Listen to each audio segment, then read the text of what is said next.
कहते भैया चौथे अध्याय की कथा, पांचवें अध्याय की कथा, पांचवें अध्याय की कथा में तुंगध्वज नाम के राजा की एक कथा है। तुंगध्वज नाम के महाराज कहते बड़े प्रजा का पालन करने में तत्पर थे।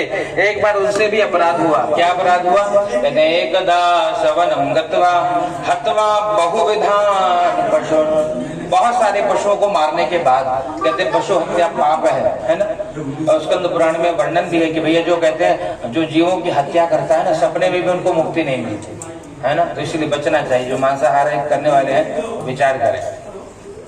क्या? तो इस प्रकार से जब जीवों की हत्या करी, आकर के एक बरगद के पेड़ के नीचे बैठे, वट वृक्ष के नीचे बैठे, क्या देखा? ततो दृष्ट्वा जनान् सर्वान् नाना क्लेश समन्वितान् नाना योनिसोत्पन्नान् क्लिश्यमानान् स्वकर्म भी। क्या देखा? देखा कि भैया छोटे छोटे ग्वाल बाल भगवान का पूजन कर रहे थे। राजा दृष्ट्वा तु दर्पेण न गतो न नामसा, राजा अभिमान के कारण न गया न भगवान को नमस्कार किया। पूरी पूजा होने के बाद जब प्रसाद दिया है तो राजा ने प्रसाद का अपमान कर दिया। उससे क्या हुआ? कहते तस्य पुत्र शतं नष्टवा धन धान्यादिकं चय। कहते 100 पुत्र धन धान्य सब नष्ट हो गया। जब सब नष्ट हो गया, अपने नगर में जब सब कुछ देखे कि कुछ बचा नहीं, तो रोने लगे। अंतरात्मा से आवाज हुआ। वो कहते भगवान कहाँ है?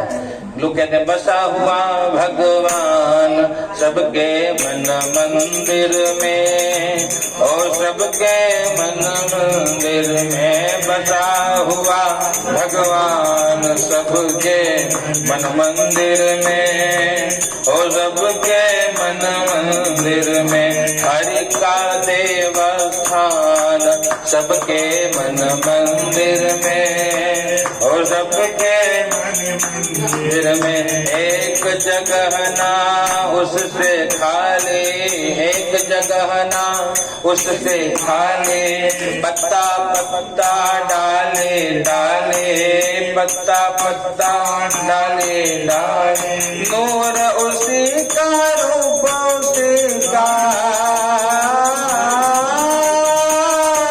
नूर उसी का रूप देगा पशु पक्षी इंसान सबके मन मंदिर में, और सबके मन मंदिर में बसा हुआ भगवान सबके मन मंदिर में, और सबके मन कहते सबके मन मंदिर में बैठने वाले भगवान कहते अंतरात्मा से आवाज आई कि तूने आज तक पाप कर्म किया है।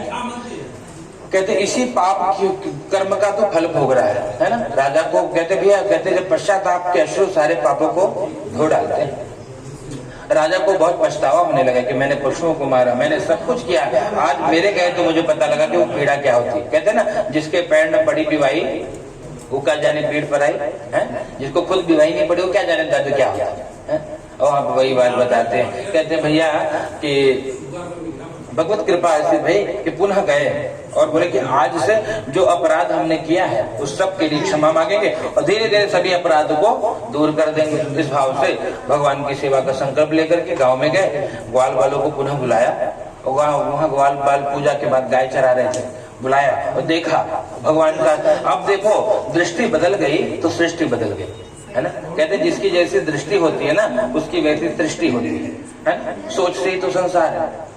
अब उनको जो ग्वाल वाले उनके बीच में गोपाल का दर्शन होने लगा है ना। गाने लगे भाव से छोटी छोटी गैया छोटे छोटे ग्वाल छोटो सो मेरो मदन गोपाल, हरे छोटो सो मेरो मदन गोपाल, छोटी छोटी गैया छोटे छोटे ग्वाल छोटो सो मेरो मदन गोपाल, घास खाए गैया दूध पीवे ग्वाल, घास खाए गैया दूध पीवे ग्वाल, माखन खाए मेरो मदन गोपाल, छोटी छोटी गैया छोटे छोटे ग्वाल छोटो सो मेरो मदन गोपाल, हे हरे छोटो सो मेरो मदन गोपाल, हे आगे आगे गैया पीछे पीछे ग्वाल, आगे आगे गैया पीछे पीछे ग्वाल,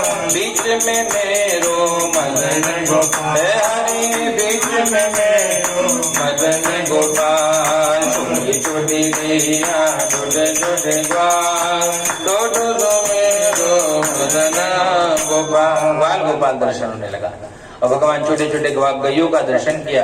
राजा के मन में पुण्य भाव एकत्रित हुआ, सभी ग्वालों के चरणों को स्पर्श किया, है ना, और बुलाया, भैया हमको वो जो कर रहे थे आप लोग, पूजा पूजा खेल रहे थे, हमारे साथ भी खेली, बैठिए आइए। वो ग्वाल वाल आए, बोले हाँ महाराज, बिल्कुल आप तो महाराज हैं। बैठाए, उनको भी लेकर भैया चकाचक भगवान की सेवा पूजा जो उनसे बन पड़ा, आहुति दिया। भक्ति सहित मुनि आहुति दे, भाव से आहुति दिया। और क्या हुआ, कहते देखिए पुण्य प्राप्ति करने के दो साधन है, जल्दी पुण्य पाना। एक तो भूखों को भोजन करा दीजिए फटाफट, और दूसरा अग्नि में आहुति दीजिए, है ना, जल्दी पुण्य बढ़ता है। इनका पुण्य बढ़ा और कहते जब रोते रोते प्रसाद लेकर के अपने नगर में गए, बच्चों की याद आने लगी, अरे सब कुछ चला गया। हाँ, अब पछताए हो क्या जब चिड़िया चुके खेत, अब तो सब चला ही गया। फिर भी चलो, अब जितना जीवन बचा है, जीवन है तेरे हवाले मुरलिया वाले, जीवन है तेरे हवाले मुरलिया वाले, जय जय मुरलिया वाले प्यारे मुरलिया वाले, जय जय मुरलिया वाले प्यारे मुरलिया वाले, जीवन है तेरे हवाले मुरलिया वाले, जीवन है तेरे हवाले मुरलिया वाले। भगवान का दिव्य कहते हैं भगवत प्रेम की का भाव जगा है। मुरलीधर छलिया मोह और हम भी तुमको दिल दे बैठे, गम पहले से कुछ कम तो न था, अब एक और मुसीबत ले बैठे। मुरलीधर भगवत प्रेम है, ये भगवत प्रेम की पराकाष्ठा। अब प्रेम से भगवान को याद करते करते जब अपने नगर में पहुंचे, देखे सब कुछ पहले की तरह है। भगवान की माया, बोले सब बालक आके निपट पड़े थे, पिताजी बहुत लेट कर दिया ने। लोग भगवान को धन्यवाद करने लगे, हे प्रभु तेरी माया, माया है तेरी अपार, अपार तेरी माया, माया है तेरी अपार, अपार तेरी, हे भगवान तेरी माया अपार है साहब। भगवान की जय जयकार करी। वसु जी महाराज कहते हैं भगवान की जो पूजन को करता है, व्रत करता है, हवन करता है, या इदम कुरुते सत्य व्रतम परम दुर्लभम, जो परम दुर्लभ, ये दुर्लभ है भगवान की कथा, है ना। क्यों दुर्लभ है, लोग ऐसे भी लोग मिलते हैं जो महाराज पोथी पढ़ पढ़ जगमुआ और पंडित भयानक हो, पंडित बने ही नहीं आज तक, और ढाई आखिर प्रेम का पढ़े तो पंडित हो, जो प्रेम करना जाने है। इसलिए भगवान कौन है, भगवान कहते हैं love is God and God is love, है ना। प्रेम परमात्मा है, परमात्मा ही प्रेम है, और जिसको प्रेम करना आ गया है ना, वो संत बन गया, है ना। और प्रेम जब अनंत हो गया, रोम रोम संत हो गया। तो इस प्रकार से यहाँ संत कौन है, जो सब जीवों से प्रेम करता है, कोई उसकी दृष्टि में भेद नहीं है, कोई बड़ा नहीं, कोई छोटा नहीं, कोई नारी नहीं, कोई नर नहीं, है ना, कोई स्त्री नहीं, कोई पुरुष नहीं, कौन है, सब एक है, सब जीवात्मा है। परमात्मा इसी भाव से प्रेम करते हैं जीवों से, सब जीवात्मा है। कहते हैं पुरुष कौन है, अगर वेदांत की भाषा में कहें या भागवत की भाषा में दर्शन करें तो कहते हैं कृष्णचंद्र ही पुरुष है, बाकी सभी जीवात्मा स्त्री है ना, जिनको कृष्ण को प्राप्त करना है, कन्या को प्राप्त करना है।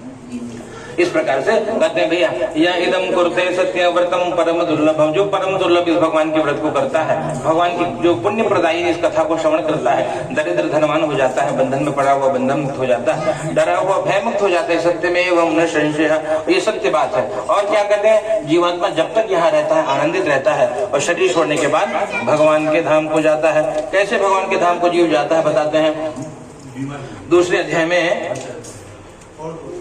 कौन है, कहते भैया दूसरे अध्याय में जो शतानंदो महाप्राज्ञ है ना, एक वही भगवान अनेक रूप लेकर के जीव का कल्याण करते हैं। शतानंद जी महाराज सुदामा जी बने, कृष्ण की भक्ति करके भगवत धाम को गए, और वो जो लकड़हारा है वो केवट राज बना। केवट राज जी ने राम जी को कहते भैया, कभी कभी भगवान को भी भक्तों से काम पड़े, और जाना था गंगा पार प्रभु केवट की नाव चढ़े, जाना था गंगा पार प्रभु केवट की नाव चढ़े, है ना। भगवान को भी कभी भक्तों की आवश्यकता पड़ती है। राम जी का चरणामृत पान किया, भगवान के धाम को गए, और बताते हैं भैया तीसरे अध्याय में जो महाराज है वो दशरथ जी बने, पुत्र के रूप में राम को पाया, राम राम कहते हुए तन को त्यागा, भगवान के साकेत धाम को गए। और वो जो साधु नाम का बनिया है मुहूर्त नाम का राजा बना, पुत्र को चीर करके भगवान को अर्पित किया, भगवान के धाम को गए। अंतिम अध्याय में जो महाराज तुंगध्वज है स्वयंभू मनु और शत्रुपा बने, सर्वान भागवतान कृत्वा, सभी भगवत कर्म को यज्ञ कर्मों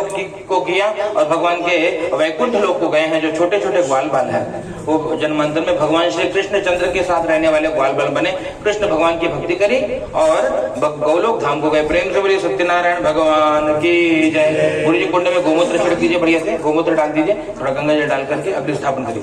ओम भूर्भुवः स्वः सर्वेभ्यो